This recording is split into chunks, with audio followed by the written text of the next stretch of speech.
Assalamualaikum warahmatullahi wabarakatuh. Perkenalkan, nama saya Iqmal Apriansyah, mahasiswa semester 6 Universitas Sintul Marosoposo, akan menyelesaikan tugas UTS dengan mata kuliah Kemitraan Pertanian yang diampu oleh Bapak Dr. Andri Amanil Managanta, SPMSI.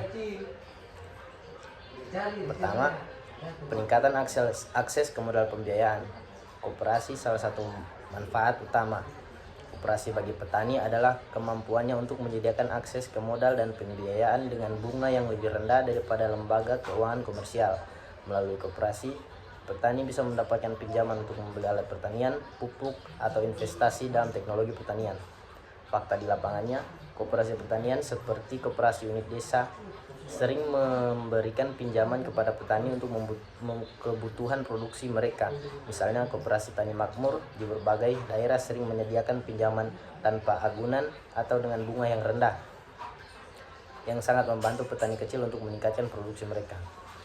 Salah satu contoh koperasi petani yang berhasil meningkatkan kesejahteraan anggotanya adalah koperasi tani makmur di Magelang, Jawa Tengah. Koperasi ini dikenal sukses dalam mengatasi berbagai tantangan yang dihadapi petani, seperti harga jual yang rendah, kesulitan dalam mengakses modal, dan distribusi hasil pertanian. Langkah-langkah yang dilakukan koperasi itu ialah: yang pertama, pengumpulan dan pemasaran produk. Koperasi ini mengorganisir petani untuk mengumpulkan hasil pertanian mereka dalam jumlah besar, kemudian menjualnya ke pasar dengan harga yang lebih baik.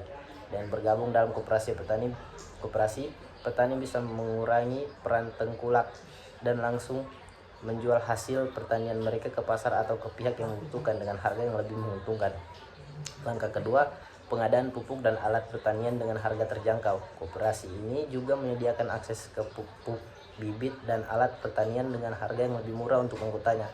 Mereka membeli dalam jumlah besar untuk mendapatkan harga grosir yang lebih rendah dan kemudian mendistribusikannya ke petani dengan harga yang lebih terjangkau dibandingkan jika petani membelinya sendiri dari pasar. Langkah ketiga, pelatihan dan penyuluhan pertanian. Koperasi ini memberikan pelatihan dan penyuluhan kepada anggotanya mengenai teknik pertanian yang lebih efisien dan ramah lingkungan. Pelatihan ini bertujuan untuk meningkatkan produktivitas pertanian, mengurangi kerugian, serta meningkatkan kualitas hasil pertanian agar lebih sesuai dengan permintaan pasar. Contoh koperasi gagal. Salah satu koperasi petani yang mengalami kegagalan dalam mensejahterakan anggotanya adalah koperasi unit desa atau KUD di Kabupaten Sumbar, Nusa Tenggara Timur, NTT. Kasus ini mengilustrasikan bagaimana koperasi yang didirikan dengan tujuan mulia untuk meningkatkan kesejahteraan petani ternyata gagal mencapai tujuannya. Pengelolaan pupuk yang buruk salah satu penyebab utama kegagalan koperasi ini. Adalah pengelolaan yang buruk. Koperasi ini tidak memiliki sistem manajemen yang transparan dan profesional. Banyak keputusan penting yang diambil secara sepihak oleh pengurus tanpa melibatkan anggota koperasi, yang mengarah pada ketidakpuasan dan penurunan partisipasi anggotanya dalam koperasi. Contohnya, uang yang terkumpul dari hasil usaha koperasi tidak dikelola dengan baik dan tidak ada pelaporan keuangan yang jelas. Akibatnya, petani merasa keuntungan yang dihasilkan koperasi tidak pernah sampai ke mereka, dengan koperasi mulai kehilangan kepercayaan dari anggotanya. Keterbatasan akses modal. Koperasi ini pada awalnya dimasukkan untuk memberikan akses kredit kepada petani dengan bunga rendah. Namun, dalam praktiknya, koperasi tidak dapat menyediakan pinjaman yang cukup untuk membantu petani membeli pupuk, alat pertanian, atau mengembangkan usaha tani mereka. Banyak petani yang akhirnya terpaksa meminjam dari tengkulak dengan bunga yang lebih tinggi. Contohnya, beberapa tani mengeluh karena koperasi tidak dapat memenuhi permintaan mereka untuk mendapatkan modal dan pupuk dengan harga yang wajar.